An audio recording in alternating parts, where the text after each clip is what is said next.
What's up, Janky fam? It has come to my attention that I don't do nearly enough janky stuff on this channel. That in mind, in this video, I'm going to show you how to build some janky button boxes for your sim setup. Not only that, we're going to do an even more janky giveaway where 2 random people will get the button boxes that I make in this video. For the uninitiated, this is what a button box looks like. As you can tell, it is quite literally a box with buttons. Fancy, right? Up, up, down, down, left, right, A, B, A, B. Nonetheless, button boxes are an awesome addition to any sim rig because racing games tend to have 9,000 different functions that you need to bind to buttons on your rig to make your life easier. What you'll often find is that your sim rig does not have enough buttons to cover all the functions you need, and yes, you can use a keyboard, but especially if you're running VR, a keyboard can be kind of a pain in the ass to find the right keys when you're in the middle of a session. And that's where button boxes come in. In addition to looking baller on your sim rig, the button boxes we'll make in this video will give you 12 additional buttons to make your life easier. We're gonna go over 2 different versions. The first being this 3D printed version where you can download the files and print this yourself if you own a 3D printer. And the second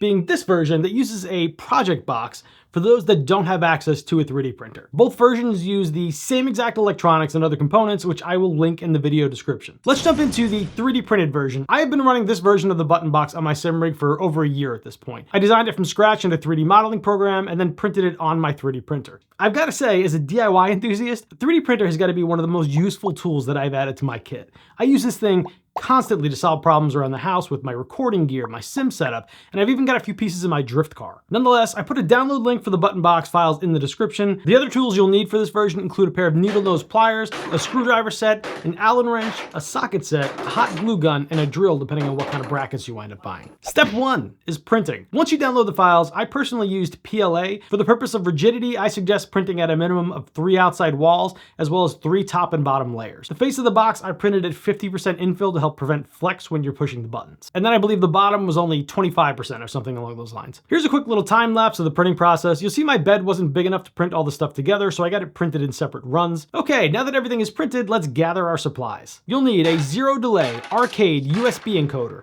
12 momentary push button switches, an L bracket for mounting, and some various other screws and hardware. I'll include everything I can in the description, but for the nuts and bolts, you'll likely have to visit your local home improvement store because they only seem to sell bulk quantities online. Also important to note, make sure you get the switches that I have in the description or one with the same diameter, otherwise they may not fit the box top. Step 2, installing the buttons into the faceplate. You might see that I'm having to force these a bit, and that's because I'm a dumbass. The dimensions were right in the modeling software, but you'll often find that 3D printed dimensions tend to be a little off from your 3D design due to things like filament over extrusion. So I made a quick update to the model to give a little more room for error here. That said, the biggest call out is make sure that the prongs for these are all aligned in the same orientation. The diagonal setup here prevents the wiring from touching between buttons, so I suggest that you copy this layout. Once you've got them in place, you add the lock washer and the nut, and keep in mind the threads on these are plastic, so they should only be hand tight. You'll see me using a socket by hand, but do not use an actual socket wrench. Here's what it looks like when finished, and of course make sure to play with the buttons for no reason other than the fact that it looks kind of fun. Step 3, installing the wiring on the switches. You'll see here that I bent these all at a 90-degree angle, which prevents them from hitting against the USB module once you eventually put it together. This is obviously super tedious, so throw on some good tunes or just zone out. Before I place any of the wiring on the buttons, I also like to give the connectors a little squeeze to help make sure they're tight. There's a balance here though, don't Hulk smash them. Basically just squeeze them enough so that you close the gap a little bit. Push the connectors on, the polarity here does not matter as the buttons are literally just completing a circuit once pressed. Also try to avoid getting them tangled between each other as it pretty quickly turns into a bowl of spaghetti. Again, here's the finished product. They do not in fact taste like spaghetti, so I recommend against trying to eat them. That was my dad joke for the video. You're welcome. Step 4, installing the module into the bottom of the box. The hardware I use in this step is going to be kind of hard to find since nobody really sells anything that small in non-bulk quantities, either online or in store. I had a random small screw kit that I had bought a while back and wound up pulling some pieces from there. Otherwise, you could probably honestly just even hot glue the board to the standoffs. Make sure the USB is facing the opening on the bottom of the box, and once you've got that mounted, you run the USB cable through the bottom into the module. And that's where this small plug piece comes in, which basically just helps prevent the USB cable from getting moved around or pulled out. And you're definitely going to want to throw some hot glue or some other kind of adhesive on here to make sure that it stays. Step 5, installing the L brackets. Depending on which bracket you pick up, you're more than likely going to need to drill a hole in the bracket for the bottom bolt. I did not get any footage of this, sorry, but basically you just screw the top in, mark where the second hole should be on the bracket, and then drill said second hole. Don't go super tight on these bolts as you can and will crush the plastic. I definitely went overboard on how thick these brackets were, but on the bright side, they will survive the apocalypse. Step 6. From here, you're going to plug all the connectors in. Main call out is trying to maintain some sort of order as you're plugging them in. Not a big deal if you don't, because you can assign these buttons to whatever in game, but it just helps keep the wiring more clean. I'm also super OCD about that kind of thing, but to each their own. Once you've got all the buttons plugged in, I would suggest plugging the USB into your PC and testing the box with whatever game you might be using it with. Here I'm testing it with Assetto Corsa and basically just making sure that all the buttons are registering an input when pressed. Otherwise, it would really suck to figure out that something wasn't working after you've already put it together. Step 7. Finishing the box. You'll see that I'm folding the wiring in a way that prevents it from directly piling on top of the USB module. You ideally want as much of your wiring as possible to lay on the opposite side of the box. Either way, you will get a little bit of resistance from the wiring pressing up against the USB module as you put the lid on, so shift things around a couple of times until you have as little resistance as possible when closing the lid. Just make sure you're not pulling on anything too hard, as you can loosen the connections. Then put the screws in, go show the finished product to a friend or significant other who won't find it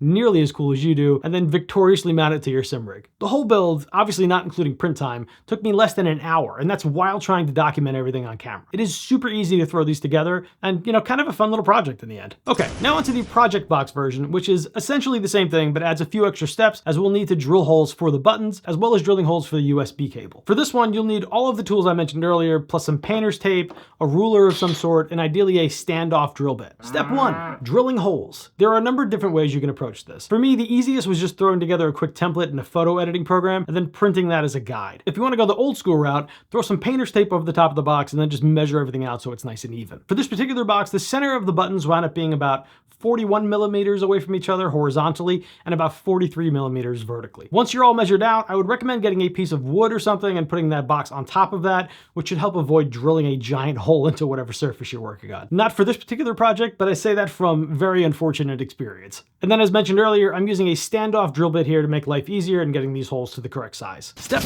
2, installing the buttons into the faceplate. For any more detail, refer back to step 2 in the 3D printed version, but essentially I used a 19 millimeter socket in my hand and tightened them with that. I even managed to over tighten and strip threads on one of the buttons for this version and had to clean up that dumbass mistake with some glue, so learn from my mistakes and don't go crazy with the torque. And then again, make sure that you use a similar orientation on the buttons where the switches won't hit any other buttons or the walls. Step 3. All of the wiring is exactly the same as the first version. Bend to a 90 degree and then tighten them up a little bit with some pliers before installing them on the button. Step 4.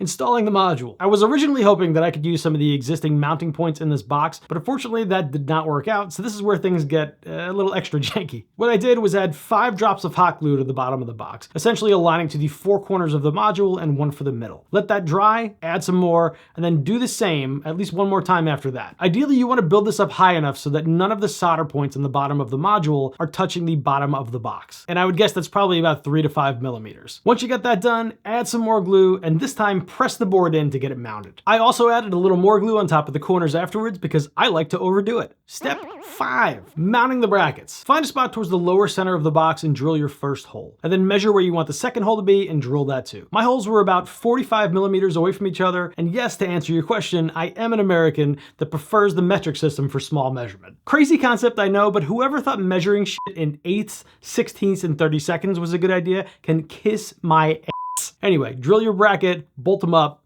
good to go. Step 6, plug in all your connectors. Again, reference the 3D printed version if you want some more detail on that. Step 7, finishing the box. The last thing you want to do for this version is hot glue the USB cable so it doesn't get pulled out. I glued it first with the lid off, let that cool down and dry, and then did it again from the outside as well. You'll likely have to hold this in place with your hands for a while as you build up the layers of glue, but also bend the cable as much as you can so that it wants to stay in place. Once that's done, test it, throw your screws in, and then find someone to fist bump. Just make sure you blow it up, because anything less than that is a trash fist bump and not worthy of your new button box. Again, I want to say this whole process took less than an hour. Definitely a little bit more than the 3D printed version since measuring and drilling was a little bit of a pain, but basically for 2 hours of work, I have 2 brand new button boxes. No degree in rocket science required, no advanced wiring or coding. It is literally just plug and play to have 12 new buttons to bind for whatever functions you need on your rig. Then I'm pretty sure materials were less than around $50, which is a lot cheaper than you'll find something like this selling for as a finished product. If you have any questions before or after starting, I am happy to answer them in the comments,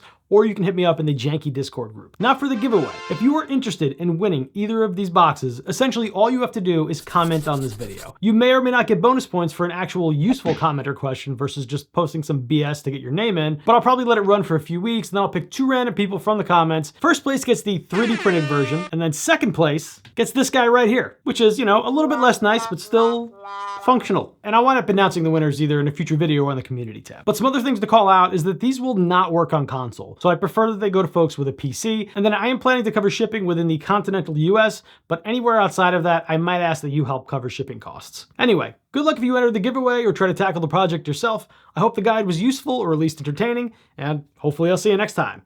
Thanks again for watching. Please consider commenting, liking, and subscribing, as that helps the channel probably more than you realize. If you want to help the channel more directly, maybe consider buying one of these super cool vinyls from the Janky shop. Otherwise, I guess, you know, just watch some more videos.